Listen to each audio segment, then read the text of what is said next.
دناف چند هفتهên dawî de rêxistina Dewleta Îslamî Daeş ya terorîst êrişên berfireh li hember dever û şûnwarên dîrokî li Sûriyê pêk anîne. Di encamê de perestgeheke dema Romaniyan li bajarê Tedmûr yê dîrokî wêran bû û kenîseyeke Mesîhiyan li parêzgeha Himsê hate roxandin.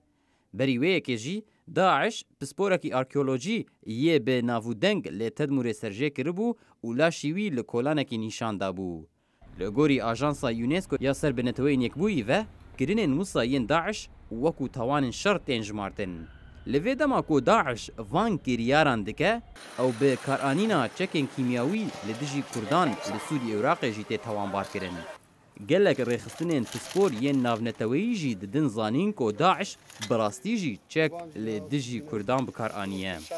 Karbidesên Amerîkî dibêjin maddeyên kîmyawî hatine dîtin, lê hîn nehatiye piştrast-kirin ku Daeş ew li dijî şervanên Kurdan bikaranîye. Tiştê ku ev encam ji me re dibêjin ew e ku kerestên kîmawî hene. Ew bêhtirî vê yekê tiştekî di nabêjin. Ji ew ê çend hefte derbas bibin heta ku taqîkirdin bi dawî bên, ve çaxê ew ê were zanîn ka çi bi rastî tê de ye û çi hatiye bikaranîn. Wekû çavdêr dibêjin, Daeş siyaseteke sistematik di şerê xwe de birêve dibe.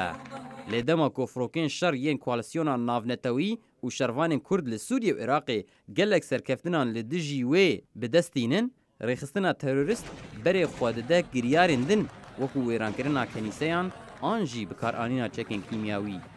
داعش كان هر سلاح كي استعمال كان جرى نا بروبليم تنا يعني دائما سري بني ادم وقت برقا جاجي دكي او كيما وجه دكي بس وقت ما خاندي يعني تحليلات ميديا وداري يعني بريس وداري او دبن خاطش هيك دي وهنا انا تابيج او ذخيره الجيش العراقي تو هيك شفت اسوان كاتي تابيج جمله برسها كردا هاي ما راه دغلا زني او جمل قيوان عرب بشكل عام يك جوهري منتالي وان سر كردا مكنه ji dema ku koalisyona navneteweyî sala borî dest bi êrişên asmanî li dijî Daeş kiriye, vê rêxistinê gelek dever ji dest xwe vedane.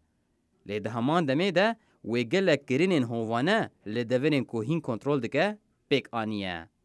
Ev jî pirsekê tîne holê. Gelo encama van êrîşan dê heta kîjan radeyê bihêle ku Daeş ji holê rabe.